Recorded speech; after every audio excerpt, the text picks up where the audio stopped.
this video, I am going to go ahead and work through an example so you can have a chance to see what I was trying to explain on the other videos in motion, along with just how do we apply this. In this question, we're going to mix PHBA, otherwise known as parahydroxybenzoic acid. It's a common dye, and we're going to mix it in water. And we want to know what is the concentration of hydronium and what is the concentration of the conjugate base. So notice you weren't given a chemical equation here. The one thing I did is highlighted the hydrogen. This is the bond that's going to break, is between this hydrogen and that oxygen. And I want to remind you that what that actually looks like is this carbon to this oxygen, a double bonded oxygen. It's carboxylic acid to H. And then the way you'll see this denoted is with this R. And that R just says any stuff attached to my carboxylic acid. In this case, it's this benzene ring with a hydroxide group on it, or a hydroxyl group on it. The temptation there might be to break that OH bond and make hydroxide. Well, first of all, in the name you're given that it's an acid, so that helps key things in that we're going to be working with Ka. And second of all, if I broke that, I would be making a base. And second of all, remember we talked about what was likely to help a hydrogen pop off. And we said for a hydrogen, it was something that was withdrawing electron density. And so what we have here is an electron rich, let me erase that so it doesn't look like an extra. Oops, just erase the whole thing. Oh well. There we go. This electron density around that oxygen means that this oxygen and this oxygen are competing for electrons. If they're competing for electrons, then this is the bond that's going to break. Now, it's not a strong acid, so we're not going to get a ton of it, but that is the hydrogen that will pop off and react with water. And what's that reaction look like? Let me go ahead and write it down here. That I'm going to have, because we're going to start our rice table. So my reaction then, I'm going to write PHBA, just because writing out that whole thing would be rather obnoxious.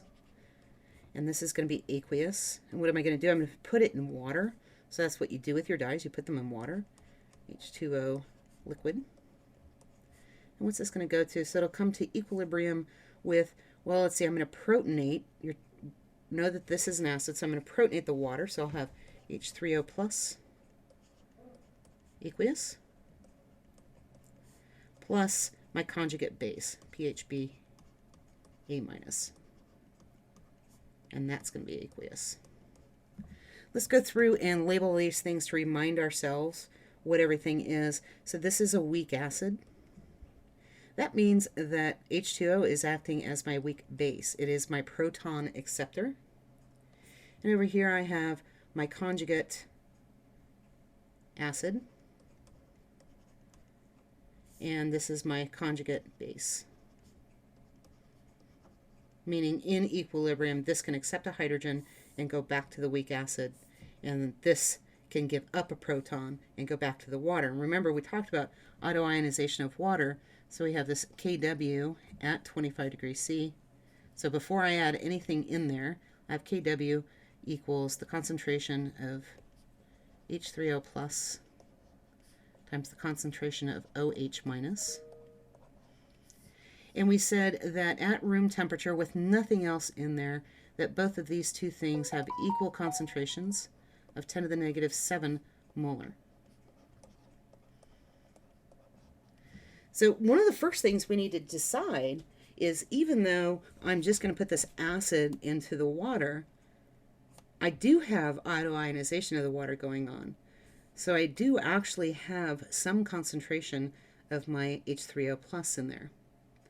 But what we're going to start with is an assumption that I'm going to have so little of my H3O plus that it's not going to change my answer. But we are going to need to come back and confirm if our final concentration of H3O plus is in the neighborhood of the 10 to the negative 7, then we do need to worry about its initial concentration. So if I start here, my initial then is then my 0.10 molar. And then water, remember, we ignore it because that is a liquid, so it doesn't count. And then if I'm saying I'm going to run on the initial assumption that I don't have any autoionization, I would start with 0 of my hydronium. And initially, before I put the PBA in there, it hasn't reacted to make its conjugate base. So that's concentration is 0. So what's my change? I'm going to have 0.10. If this is the only thing I started off with, other than the autoionization of water, this is just going to be minus x. Oops. I don't know why I'm writing the 0.1. This would be minus x. And then this would be plus x, because it's going to form, and plus x. So what do we have at equilibrium? At equilibrium, then I'd have 0.10 minus x. I have some concentration x and x. Beautiful. Now, what was the next thing we wanted to know? Can I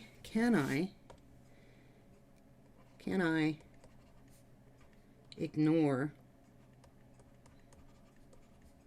my minus x? Question mark.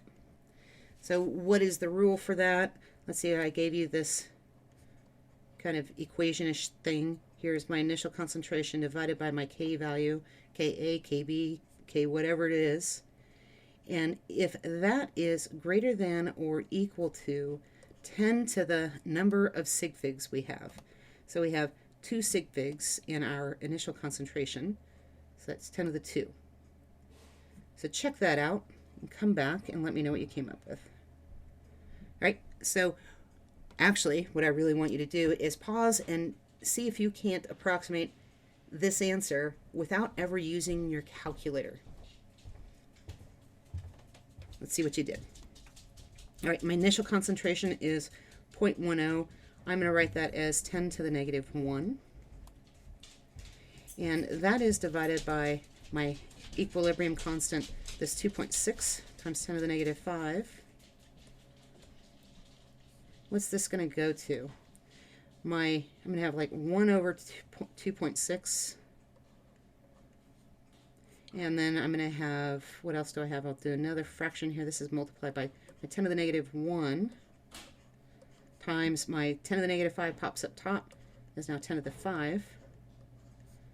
What am I going to get? I'm going to get like 2.6. So 1 divided by 2.6. 1 divided by 2 is about a half. So I'm going to say this is between a third, so 0.33 and a half. So roughly ish 4.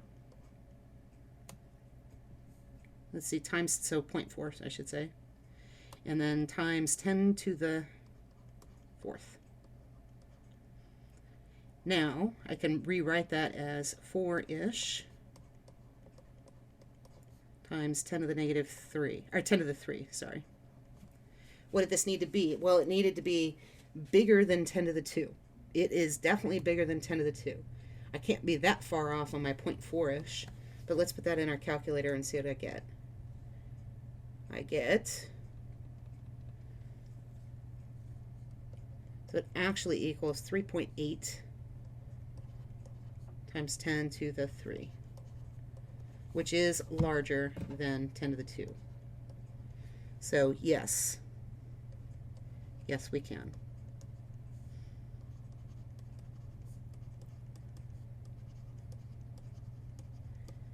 Now, why do I go through all of this?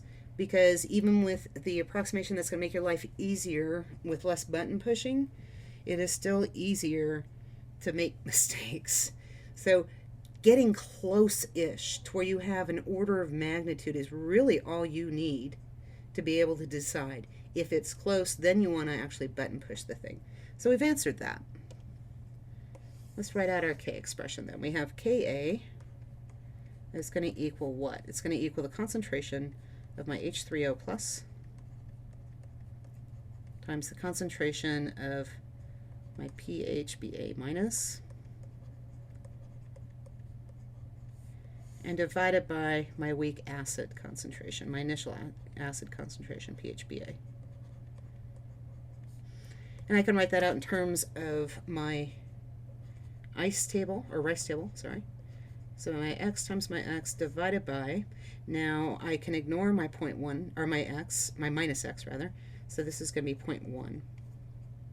And what does this equal? This equals my k value, which is 2.6 times 10 to the negative 5. All right.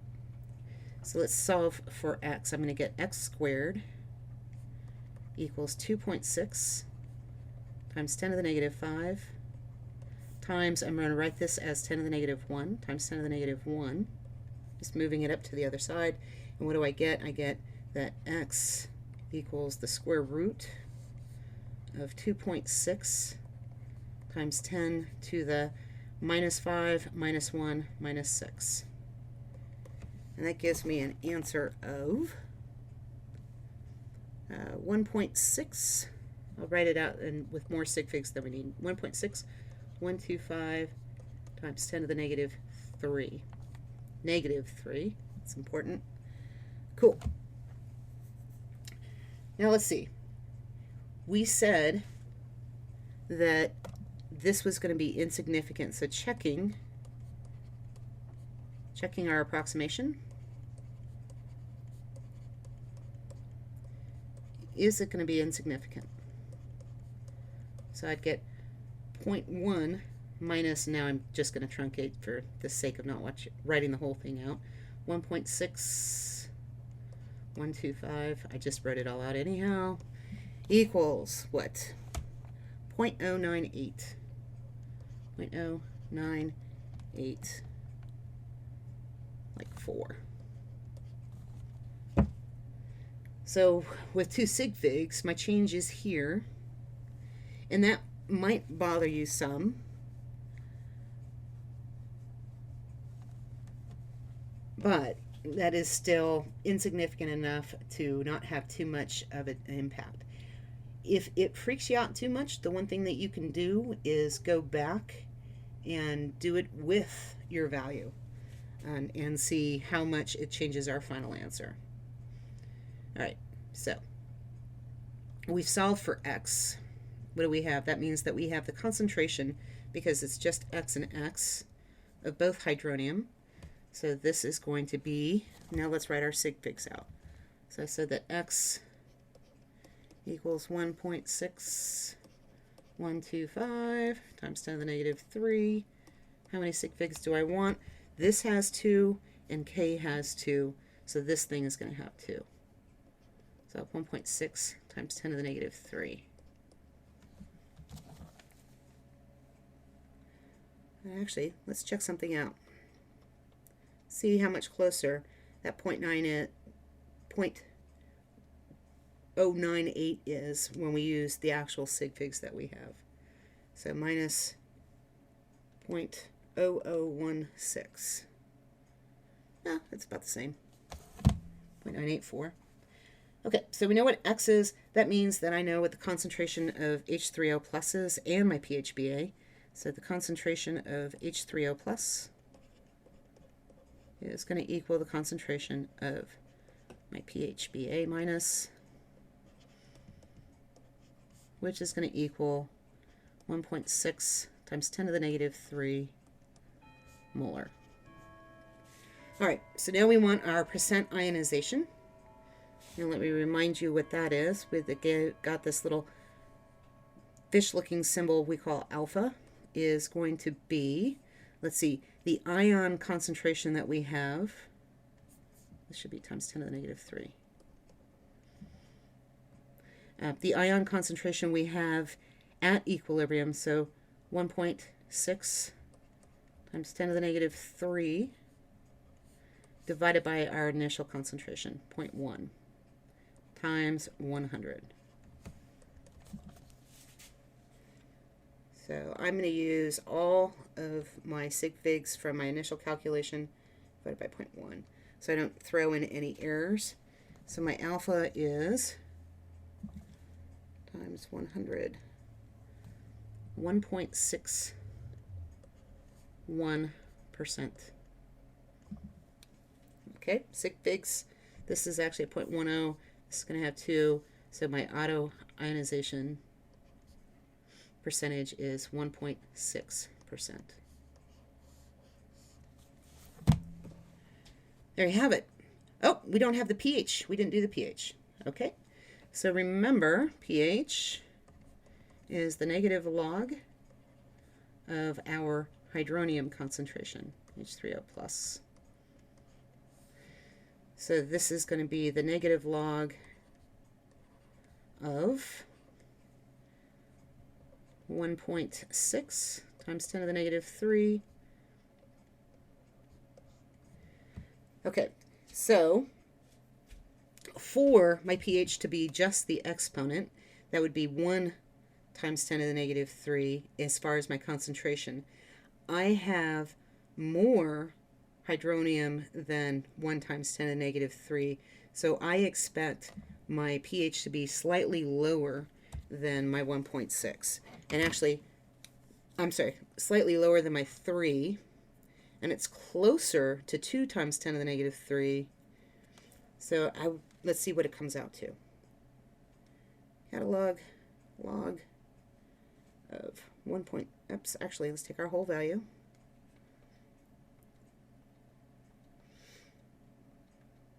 Where'd it go? There it is.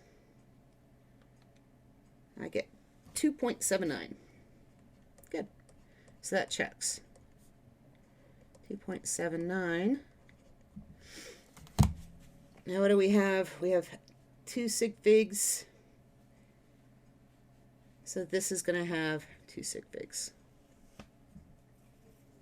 So my pH then, rounded, would be 2.8. And we're done.